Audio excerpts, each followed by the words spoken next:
एक बलात्कारी दिन आया, आकर बीत गया।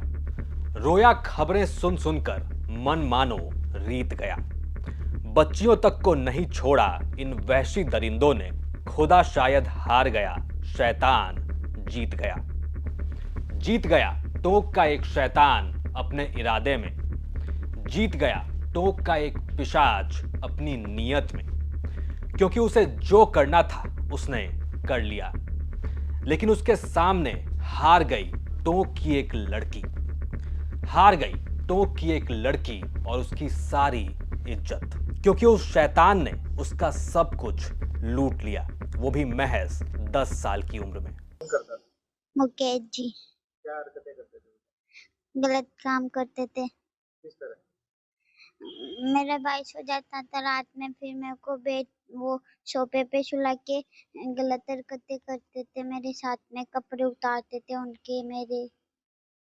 तो इसके बारे में तुमने किसी को बताया? नहीं, क्यों नहीं बताया? मेरे मामा का एक्सीडेंट हो रखा था और मारने की धमकी देते थे। मेरे भैया वहाँ पे पढ़ते थे छोटे। कौन देता था धमकी? मुकेश जी। ये बयान नहीं बल्कि चीखें हैं उस वक्त की, जब एक लड़की एक शैतान के सामने अकेली रहती है। इस बार भी सिर्फ इलाका बदला, शैतान का तरीका नहीं। और जब शैतान गुरुकुल में ही मिलने लगे तो भला आम आदमी सुरक्षा ढूंढने जाए कहां। टोक का ये नया शैतान है मुकेश गुर्जर, जिसने शिकार बनाया एक 10 साल की बच्ची को। वो बच्ची जिसे हम अभी ठीक से लड़की भी नहीं कह सकते। ये दरिंदा उसका बलात्कार करता रहा, वो भी 2 महीने तक लगातार, लगभग हर रोज। और जब आप जानेंगे बच्ची का बलात्कार करवाने में एक महिला भी शामिल थी, तो आप क्या कहेंगे?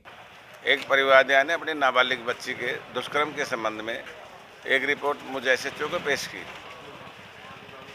आधी रिपोर्ट पेश रिपोर्ट पर मैंने उच्च अधिकारियों को हालात निवेदन किए, जिनके निर्देशानुसार प्रकरण पंजीबद्ध कर पॉक्सो एक्ट में और अनुसंधान श्रीमान व्रताधिकारी महोदय व्रत देवली द्वारा किया जा रहा है, जिसमें एक मुकेश नाम के गुजर मैन आरोपी को गिरफ्तार किया गया है। मुकेश गुर्जर के मामले में क्या बात जानकारी सामने आई है? पीड़िता ने क्या बताया था? पीड़िता ने एक नाबालिग बच्ची के साथ में एक हॉस्टल के अंदर दो माह रही थी वर्ष 2024 में, जुलाई से लेकर के जुलाई अगस्त तक। उस पीरियड में कोई दुष्कर्म होना जाहिर किया है। कितने दिनों बाद मामला कैसे सामने आया? ये एक साल 2 महीने बाद में पीड़िता ने प्रकरण पंजीबद्ध करवाया।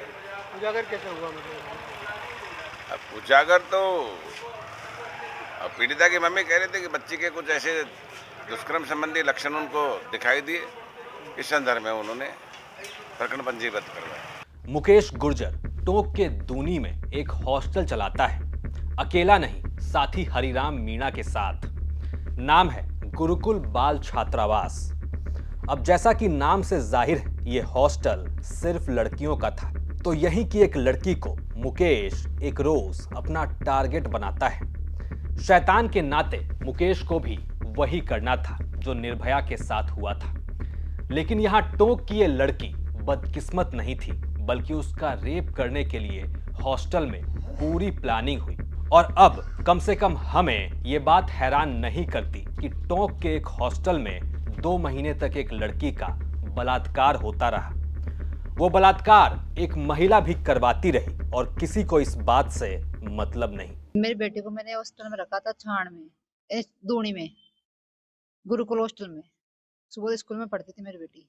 मुकेश जी गुजर और हरिराम जी मीणा की वाइफ मनीषा मीणा और मनीष जी गुजर, ये हॉस्टल चलाते थे चारों मिलके।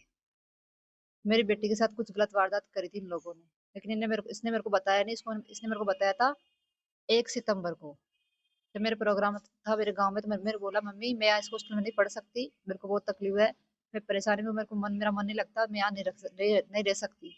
फिर मैंने इसकी टीसी यहाँ से कटवा के मेरे गाँव में रख दिया। मैं हॉस्टल में मुकेश जी से बात करी थी, मैंने, भाई से क्या दिक्कत आ गई आपको कि मेरी बच्ची से परेशानी में क्यों ऐसा आपके लिए ऐसे क्यों बोल रही है भाई? तो आए नहीं है 2-3 दिन तक। मैंने इंतजार किया, आए नहीं। फिर चलो, फिर मेरे भाई का एक्सीडेंट हो रखा था उस टाइम, तो मेरे को भी टाइम नहीं मिला इनसे बात करने के लिए। और मेरे बेटे का एडमिशन इनकी स्कूल में था, मेरा बेटा 1 साल इनके पास पढ़ा था।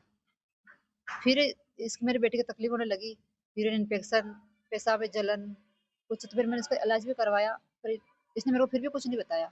मेरा बेटा वही पढ़ रहा था तो उसको धमकी दी कि तेरे भाई को और तेरे तेरे को जान से मार दूंगा।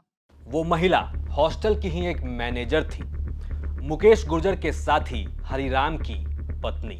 ये तीनों लोग ये हॉस्टल मिलकर ही चला रहे थे।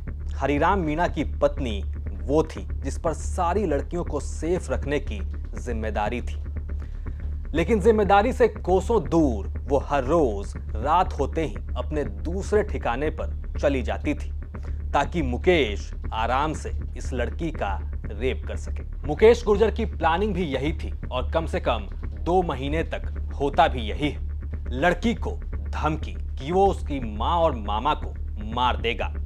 इसी धमकी के दम पर मुकेश उसका लगातार बलात्कार करता रहा और आप मुकेश के चेहरे से देख सकते हैं उसे इस बात की कितनी खुशी है। और कानून और उसके खौफ की बात तो आप भूल ही जाइए। बेटी को ये सोफा पे सुलाता था रात को, पहले तो दोनों बच्चों को लेके आता था अलग रूम में और खुद ही उनके साथ ही सोता था।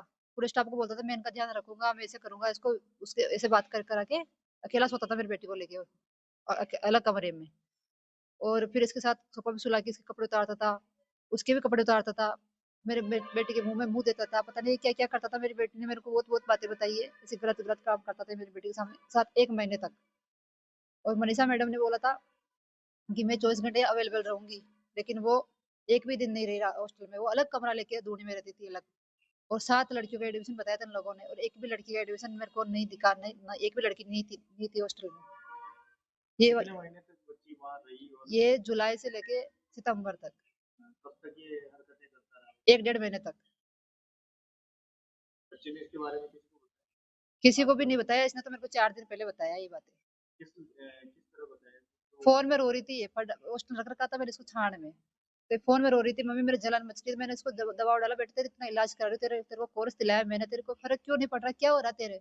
तो फिर बोली मम्मी मेरी हरकतें मुकेश, ये जो भी प्रॉब्लम हो रही है मेरे मुकेश जी सर की वजह से हो रही है, मैंने आपको बताया नहीं डर के मारे, क्योंकि आयुष को मारने की धमकी दी थी और मुझे मारने की धमकी दी थी, इसीलिए तेरी बदनामी होगी। तो मैं बदनामी की जैसे मेरे दिमाग में से डर बिठा दिया था इन्होंने, तो मैंने कुछ नहीं बताया आपको। आखिरकार जब लड़की से नहीं सहा गया तो सितंबर 2024 में वो हॉस्टल से निकल जाती है अपनी मां के पास। ये पूरी कहानी बताती है और अब 14 महीने बाद ये लोग टोंक पुलिस के पास पहुंचे हैं। जी हां, ये कांड है जुलाई 2024 से सितंबर 2024 तक का, लेकिन सामने अब आया है। फिलहाल मुकेश गुर्जर को गिरफ्तार कर लिया गया है, लेकिन बड़ा सवाल यही रहेगा कि इस पर कार्रवाई क्या होगी और खास तौर से हरिराम की वो पत्नी कहां है जो महिला होकर भी एक बच्ची का बलात्कार करवाती रही। टोंक से ये खबर थी हमारे संवाददाता मनोज तिवारी की। आप देख रहे थे क्राइम सीन। साथ ही राजस्थान की तमाम खबरों के लिए आप देखते रहिए राजस्थान तक।